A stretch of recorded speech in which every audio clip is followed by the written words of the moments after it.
যুদ্ধ অপাৰেশ্যন সিন্দুৰক লৈ ডনাল্ড ট্ৰাম্পৰ এক অদ্ভুত মন্তব্য আহিছে অদ্ভুত দাবী আহিছে এই আগৰে প্ৰায় ভাৰত পাকিস্তানৰ যুদ্ধ আৰু অপাৰেশ্যন সিন্দুৰৰ সময়ত আমেৰিকাৰ মধ্যস্থতাকাৰী প্ৰসংগটোক লৈ ডনাল্ড ট্ৰাম্পে বহুবাৰ মন্তব্য কৰিছে কিন্তু এইবাৰ যুদ্ধত 5খন যুদ্ধ বিমান ধ্বংস হোৱাৰ কথা কোৱা হৈছে অপাৰেশ্যন সিন্দুৰৰ সময়ত স্পষ্টকৈ কিন্তু ডনাল্ড ট্ৰাম্পে কোৱা নাই যে এইখন ভাৰতৰ নে পাকিস্তানৰ কিন্তু দাবী কৰিছে যে অপাৰেশ্যন সিন্দুৰৰ সময়ত ৰাফেল সহ ৰাফেলৰ দৰে অত্যাধুনিক যি যুদ্ধ বিমান আছে ধ্বংস হৈছে এই দাবী কৰিছে ডনাল্ড ট্ৰাম্পে আৰু এখন দুখন নহয় 5খন যুদ্ধ বিমান ধ্বংস হৈছে বুলি ডনাল্ড ট্ৰাম্পে এটা দাবী কৰিছে তাৰ পাছতে পুনৰ এই সমগ্ৰ বিষয়টো চৰ্চাত আহিছে বিৰোধীও বিজেপি চৰকাৰ বা নৰেন্দ্ৰ মোদী চৰকাৰক এটা প্ৰশ্ন উত্থাপন কৰিছে ৰাহুল গান্ধীয়ে কৈছে যে ট্ৰাম্পৰ এই মন্তব্যৰ পিছতে কৈছে যে প্ৰকৃত সত্যটো কি ৰাজহুৱা কৰক কাৰণ এই যুদ্ধৰ পিছতে এটা কথা স্পষ্ট হৈ পৰিছিল যেতিয়া ভাৰতে পেহেলগামৰ যেটো নৰসংহাৰ সংঘটিত কৰিলে পাকিস্তানৰ পৰা সন্ত্ৰাসবাদীয়ে বা পাক সমৰ্থিত সন্ত্ৰাসবাদীয়ে পিঅকেৰ পৰা সেই আক্ৰমণ চলিছিল সেই কথা স্পষ্ট হৈছিল তাৰ পিছতে ভাৰতে অপাৰেশ্যন সিন্দুৰ নাম দি পেলাই এটা প্ৰত্যাক্ৰমণৰ এটা সংঘটিত কৰিছিল আৰু তাত টছনছ হৈ পৰিছিল পাকিস্তানৰ বহু সন্ত্ৰাসবাদীৰ ঘাটি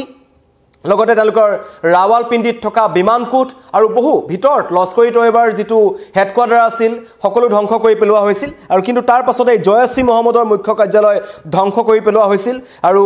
মুৰিদেকত থকা লস্কৰী তৈবাৰ মুখ্য কাৰ্যালয়কে ধৰি পাকিস্তানৰ 9টা স্থানত ভাৰতে ভয়ংকৰ আক্ৰমণ চলাইছিল এই আক্ৰমণৰ পাছতেই পাকিস্তানে পুনৰ ভাৰতক শ মিসাইল ৰাছিয়াৰ পৰা অনা আমাৰ চীনৰ পৰা অনা ড্ৰোন বা তুৰস্কৰ পৰা পোৱা তেওঁলোকে ড্ৰোনসমূহে আক্ৰমণ চলাইছিল মিসাইল আক্ৰমণ কৰিছিল কিন্তু ভাৰতৰ S400 যেটো বায়ু প্ৰতিৰক্ষা ব্যৱস্থা আছে হি কিন্তু সকলো আক্ৰমণ প্ৰতিৰোধ কৰিবলৈ সক্ষম হৈছিল আৰু শেষত ভাৰত আৰু পাকিস্তানৰ দুইখন চৰকাৰৰ মাজত ডিজিএমৰ মাজত তেওঁলোকৰ আলোচনা হৈছিল আৰু তাৰ পাছতেই যুদ্ধবিৰতি হৈছিল বুলি নৰেন্দ্ৰ মোদীয়ে বাৰম্বাৰ এই কথা প্ৰকাশ কৰি আহিছিল কিন্তু তাৰ পাছতো ডনাল্ড ট্ৰাম্প বহু বলকি ডনাল্ড ট্ৰাম্পে পুনৰ এটা অদ্ভুত দাবী কৰিছে যে তেওঁৰ মধ্যস্থতাতহে পুনৰ এই যুদ্ধখন বন্ধ হৈছিল অন্যথা অধিক ভয়ংকৰ দিশলৈ গৈ আছিল এটা মন্তব্য কৰিছে কিন্তু কেহতিয়াকৈ যি 4-5খন যুদ্ধ বিমান ধ্বংসৰ কথা কোৱা হৈছে তাত ৰাফেলৰ প্ৰসংগটো কোৱা হৈছে ৰাফেল নামটো কোৱা হৈছে যাৰ কাৰণে চিন্তাত পৰিছে আৰু তেওঁ দাবী কৰিছে যে ভাৰত পাকিস্তানৰ যুদ্ধই ভয়াবহ এটা ৰূপ লৈছিল এই দুইখন দেখে এখনে আনখনৰ ওপৰত আক্ৰমণ তীব্ৰতৰ কৰিছিল কিন্তু মোৰ ধাৰণা যে এই সংঘাতত অন্তত 4-5খন যুদ্ধ বিমান ধ্বংস হৈছে আৰু ইতিপূৰ্বে ভাৰত পাকিস্তানৰ যুদ্ধত হস্তক্ষেপ কৰাৰ কৃতিত্ব নিজে এজন ডনাল্ড ট্ৰাম্পে ল'ব বিচাৰিছিল আৰু পাকিস্তানও তাত হাৰপানি যোগাইছিল আৰু পাকিস্তানৰ সৈতে তেওঁলোকৰ সম্পৰ্কক লৈ হেহতিয়া সম্পৰ্কক লৈ নৰেন্দ্ৰ মোদীয়ে কিন্তু সেইদিনাখন আওপ্ৰক্ৰিয়াকৈ তেওঁ ব্ৰাজিলৰ পৰা যেটো অনুষ্ঠিত হৈছিল এটা সভাত তাত কিন্তু ডনাল্ড ট্ৰাম্পক তেওঁ প্ৰশ্ন উত্থাপন কৰিছিল যে সন্ত্ৰাসবাদৰ পৃষ্ঠপোষক দেশৰ সৈতে কি কাৰণত আমেৰিকাই হাত মিলাব লগা হৈছে পাকিস্তানৰ সেনাধ্যক্ষ আসিম মুনিৰক কি কাৰণত হোৱাইট হাউছত বহাবলগীয়া হ'ল কি কাৰণত তেওঁলোকে পাকিস্তানৰ ভূমি ব্যৱহাৰ কৰি ইৰাণক আক্ৰমণ কৰিম বুলি ভাবিছিলে লগতে আৰ্থিক সাহায্যৰ যি টুপুলা পাকিস্তানলৈ ডনাল্ড ট্ৰাম্পে প্ৰেৰণ কৰিছিল তাৰ পাছতেই আমেৰিকাক কিন্তু ভাৰতে বাৰম্বাৰ প্ৰশ্ন কৰিছে আৰু G7ৰ পাছত যেটা কানাডাৰ পৰা ডনাল্ড ট্ৰাম্প গুচি গৈছিল যেটো সময়ত ইৰাণ আৰু ইজৰাইলৰ যুদ্ধ তুংগত আছিল দুদিন পিছতেই আমেৰিকাই ইৰাণৰ ওপৰত অপাৰেশ্যন মিডনাইট হামাৰ ঘোষণা কৰিছিল হেখিনি সময়তে কিন্তু প্ৰধানমন্ত্ৰী মোদীয়ে এটা কথা কৈছিল যে আমাক ভাৰত পাকিস্তানৰ যুদ্ধৰ মাজত কোনো মধ্যস্থতাকাৰী প্ৰয়োজন নাই আগতেও নাছিল এতিয়াও নাই আৰু ভৱিষ্যতেও আমি কোনো কাৰণত মধ্যস্থতাকাৰী বিচৰা নাই কিন্তু তাৰ পাছতো বাৰম্বাৰ ভাৰতে এই কথা নচ্ছাত কৰাৰ পাছতো কিন্তু ডনাল্ড ট্ৰাম্প নাছুৰবান্দা ডনাল্ড ট্ৰাম্পে ক্ৰেডিট ল'ব বিচাৰিছে যে ভাৰত পাকিস্তানৰ যুদ্ধখন তেওঁ বন্ধ কৰি দিছিল আৰু তেওঁৰ কাৰণেই ভাৰতে পাকিস্তানৰ ওপৰত যুদ্ধ বন্ধ কৰিলে ইতিমধ্যে পাকিস্তানে হেতু কথা কৈছিল যে বাণিজ্যিক দিশটোত বা আৰ্থিক দিশটোত ক্ষয়ক্ষতি হ'ব বুলি ভাবি ভাৰতে আমেৰিকাৰ কথা মানি লৈছিল এই ধৰণৰ মন্তব্য কৰিছিল কিন্তু হেহতেকৈ ভাৰতীয় প্ৰতিৰক্ষা বাহিনীৰ মুৰব্বী যিজন জেনেৰেল চৌহান আছে তেওঁ সিংগাপুৰৰ এটা বক্তৃতা অনুষ্ঠানত কৈছিল ভাৰত পাকিস্তানৰ যুদ্ধত 6খন বিমান হেৰুৱাই হেৰুৱাইছিল কিন্তু সেয়া দাবী কৰিছিল সেয়া পাকিস্তানৰ বিমান হিচাপে আৰু এখন ৰাফেল ভাৰতৰ ধ্বংস হৈছিল বুলি ছিংগাপুৰত স্পষ্ট কৰিছিল কিন্তু সেইখন যুদ্ধত নহয় কাৰিকৰী বিজুতি হৈছিল ব্যৱহাৰিক ভুলৰ বাবে ভাৰতৰ সেই ৰাফেল বিমানখন ধ্বংস হৈছিল বুলি ভাৰতৰ প্ৰতিৰক্ষা যি মন্ত্ৰালয় আছে তাৰ পৰা এই কথা জনাইছিল আৰু লগতে প্ৰতিৰক্ষা বাহিনী মুৰব্বী জেনেৰেল চৌহানে এই কথা স্পষ্ট কৰিছিল কিন্তু পাকিস্তানৰ একাধিক বায়ু সেনা ঘাটিত ধ্বংস কৰা বুলি দাবী কৰিছিল চৌহানে লগতে কৈছিল ৰাফেল যি প্ৰস্তুতকাৰী যি সংস্থা আছে ফ্ৰান্সৰ যি নাম হৈছে ডছু এভিয়েশ্যন তেওঁলোকে নিশ্চিত কৰিছিল যে অপাৰেশ্যন সিন্দুৰৰ সময়ত ভাৰতৰ এখন ৰাফেল যুদ্ধ বিমান ধ্বংস হৈছিল সেইটো সঁচা কথা কিন্তু সেইটো পাকিস্তানৰ আক্ৰমণত নহয় সেয়া হৈছিল ব্যৱহাৰিক ভুলৰ কাৰণে এই ঘটনা সংঘটিত হৈছিল বুলি কৈছিল কিন্তু এতিয়া ডনাল্ড ট্ৰাম্পে যিটো যুক্তি দিছে তেওঁ কৈছে 5-6খন যুদ্ধ বিমান অন্তত ধ্বংস হৈছে আৰু সেয়া আমেৰিকাৰ দাবী আমেৰিকাৰ চোৱাংচোৱাই দাবী কৰিছে আৰু তেওঁ কৈছে প্ৰকৃততে আকাশ মাৰ্গতে যুদ্ধ বিমানকেইখন গুলিয়াই ধ্বংস কৰা হৈছিল 5-6খন যুদ্ধ বিমান ভূপতিত হৈছিল এই ধৰণৰ দাবী ডনাল্ড ট্ৰাম্পৰ পৰা আহিছে আৰু ভাৰতে কিন্তু পুনচাতেই এই কথা নস্যাৎ কৰিছে আৰু তেওঁ কৈছে ডনাল্ড ট্ৰাম্পে আৰু এটা কথা কৈছে যে ভাৰত পাকিস্তানৰ যুদ্ধ অধিক ভয়ংকৰ হোৱাৰ দিশলৈ গৈ আছিল তাত আমেৰিকা অহাৰ কাৰণে সেই যুদ্ধ বন্ধ হ'ল তাৰ পাছতে এটা বিৰোধীয়ে মোদীক লৈ প্ৰশ্ন কৰিছে যে বিশেষকৈ ৰাহুল গান্ধীয়ে কটাক্ষ কৰি এটা প্ৰশ্ন কৰিছে যে মোদীজী 5খন জেট বিমান ধ্বংসৰ যেটো কথা ডনাল্ড ট্ৰাম্পে কৈছে এটো কথা কিমান সঁচা কিমান মিছা যদি মিছা হয় তাৰ সত্যতা প্ৰমাণ কৰক যদি সঁচা হয় সেই তথ্য ৰাজহুৱা কৰক এই মন্তব্য আহিছে এই তথ্য জনাৰ অধিকাৰ দেশবাসীৰ আছে বুলি ৰাহুল গান্ধীয়ে প্ৰশ্ন কৰিছে কিন্তু ডনাল্ড ট্ৰাম্পৰ এই মন্তব্যৰ পাছতেই সকলো আচৰিত হৈ পৰিছে অপাৰেশ্যন সিন্দুৰৰ পাছত ভাৰতীয় সামৰিক বাহিনীৰ 3জন শীৰ্ষ বিষয়াই যুদ্ধ বিমান ধ্বংস হোৱাৰ বিষয়ে ইংগিত দিছিল কিন্তু স্বীকাৰ কৰা নাছিল সঁচাকৈ যে যুদ্ধ বিমান ধ্বংস হৈছে কাৰণ তেওঁলোকে কৈছিল যে যুদ্ধত দুয়োটা পক্ষৰ মাজত ক্ষয়ক্ষতিৰ পৰিমাণ থাকিবই হেতু স্বাভাৱিক বুলি কোৱা হৈছিল আৰু 10 মেত ভাৰতীয় বায়ু সেনা বাহিনীৰ মুৰব্বী যুদ্ধবিৰতিৰ অন্তত তেওঁ সম্বোধন কৰিছিল তত কৈছিল যে পাকিস্তানী হাইটেক যুদ্ধ বিমান ভূপতিত কৰিছিল ভাৰতৰ বায়ু সেনাই সেই কথা দাবী কৰিছিল আৰু লগতে ভাৰতৰ যুদ্ধ বিমান ধ্বংস সন্দৰ্ভত তেওঁ ইংগিতপূৰ্ণভাৱে কৈছিল যে যুদ্ধত ক্ষয়ক্ষতি অপৰিহাৰ্য অংগ যুদ্ধ হলে ক্ষয়ক্ষতি হ'বই এই ধৰণৰ মন্তব্য কৰিছিল আমাৰ সকলো যুদ্ধ বিমানৰ পাইলট নিৰাপদে ভাৰতলৈ ঘূৰি আহিছে নিজৰ দেশলৈ ঘূৰি আহিছে সেই কথা 10 মেত ভাৰতীয় বায়ু সেনা বাহিনীৰ মুৰব্বীয়ে যি সংবাদমেল দিছিল তাত কিন্তু ইংগিতপূৰ্ণ এটা মন্তব্য তেওঁ কৰিছিল যে যুদ্ধ হলে দুইটা পক্ষৰ মাজত ক্ষয়ক্ষতি হ'ব হেতু অপৰিহাৰ্য অংগ কিন্তু আমাৰ যুদ্ধ বিমানৰ সকলো পাইলট সুকলমে দেশলৈ ঘূৰি আহিছে আৰু কিছুদিন পাছত ছিংগাপুৰৰ যেটো চাংগিলা ডায়লগত অনুষ্ঠিত ভাৰতৰ CDS অনিল চৌহানে ব্লুমবাৰ্গ আৰু ৰয়টাৰ দুটা পৃথক সাক্ষাৎকাৰত পাকিস্তানৰ বিৰুদ্ধে সংঘাতত ভাৰতৰ যে কেইখনমান যুদ্ধ বিমান ধ্বংস হৈছে তাৰ এটা ইংগিত তেওঁ কিন্তু প্ৰদান কৰিছিল আৰু লগতে ইণ্ডোনেছিয়াৰ ভাৰতীয় দূতাবাসৰ ডিফেন্স যিজন তাত থাকে তেওঁৰ নাম শিৱকুমাৰ ৰাজনৈতিক হস্তক্ষেপৰ বাবে ভাৰত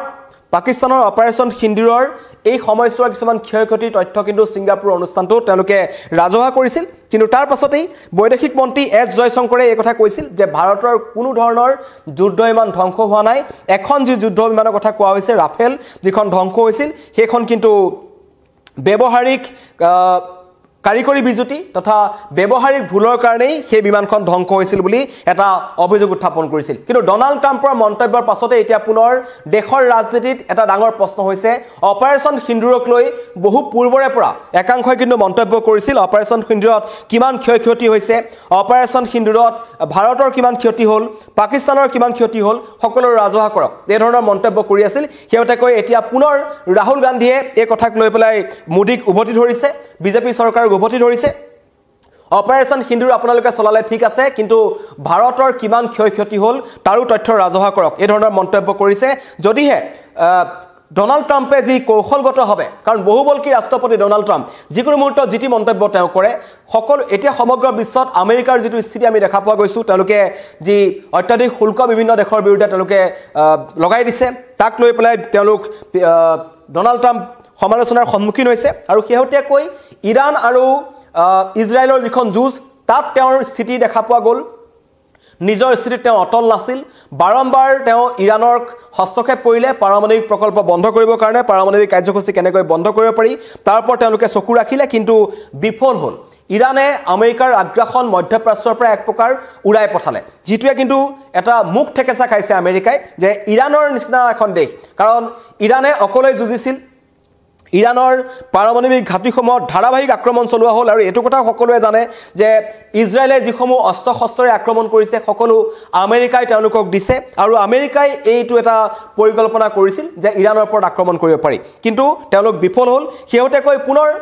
ইউক্ৰেইন আৰু ৰাছিয়াৰ যিখন যুঁজ তাত আমেৰিকাৰ ৰাষ্ট্ৰপতিৰ হস্তক্ষেপ দেখিবলৈ পোৱা গৈছে শেহতীয়াকৈ এতিয়া ভাৰত পাকিস্তানক লৈ যি তেওঁলোকৰ পূৰ্বৰ দাবী ভাৰতে বাৰম্বাৰ সেই অভিযোগ নস্যাৎ কৰিছে সেই দাবী নস্যাৎ কৰিছে ভাৰতে স্পষ্ট কৰি দিছে যে মধ্যস্থতাকাৰী প্ৰয়োজন আমাৰ মাজত নাছিল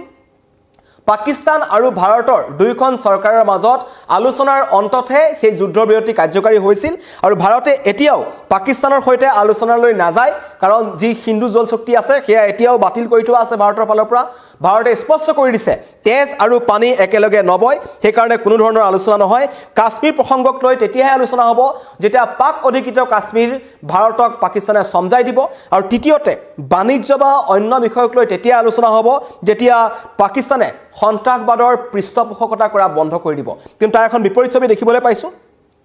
পাক অধিকৃত কাশ্মীৰত বিভিন্ন ধৰণৰ সন্ত্ৰাসবাদী সংগঠনসমূহৰ কাৰ্যকলাপ অব্যাহত আছে আমেৰিকাই খুদ এতিয়া পাকিস্তানক অস্ত্ৰ-শস্ত্ৰ ক্ৰয় কৰিবলৈ লাগি আছে তেওঁলোকৰ মাজত সামৰিক চুক্তি স্বাক্ষৰ হৈছে য'ত কোৱা হৈছে যে চীনৰ যিসমূহ অস্ত্ৰ-শস্ত্ৰ আছিল অপাৰেচন সিন্দুৰৰ সময়ত সকলো তছনছ হৈ পৰিল তাৰ কাৰণে এতিয়া চীনা অস্ত্ৰ-শস্ত্ৰৰ ওপৰত আস্থা হেৰুৱাইছে আমেৰিকাৰ কাষ চাপিছে পাকিস্তান তেওঁলোকৰ যিজন প্ৰতিৰক্ষা মন্ত্ৰী তেওঁ পাকিস্তানলৈ গৈছিল সেনাধ্যক্ষ পাকিস্তানলৈ গৈছে আৰু অদ্ভুত ধৰণে ডনাল্ড ট্ৰাম্পক তেওঁলোকে শান্তিৰ নোবেল দিব লাগে বুলি দাবী কৰিছিল যে ভাৰত পাকিস্তানৰ মধ্যস্থতাকাৰী হ'ল সেই কাৰণে শান্তি ঘূৰাই আনিলে সেই কাৰণে ডনাল্ড ট্ৰাম্পক শান্তিৰ নোবেল দিব লাগে বুলি প্ৰথমতে পাকিস্তানৰ ফালৰ পৰা কোৱা হৈছিল এতিয়া পুনৰ ইজৰাইলে সেই একেটা দাবী কৰি আছে কিন্তু তাৰ মাজতেই আমেৰিকাৰ ডনাল্ড ট্ৰাম্পৰ অদ্ভুত দাবী যে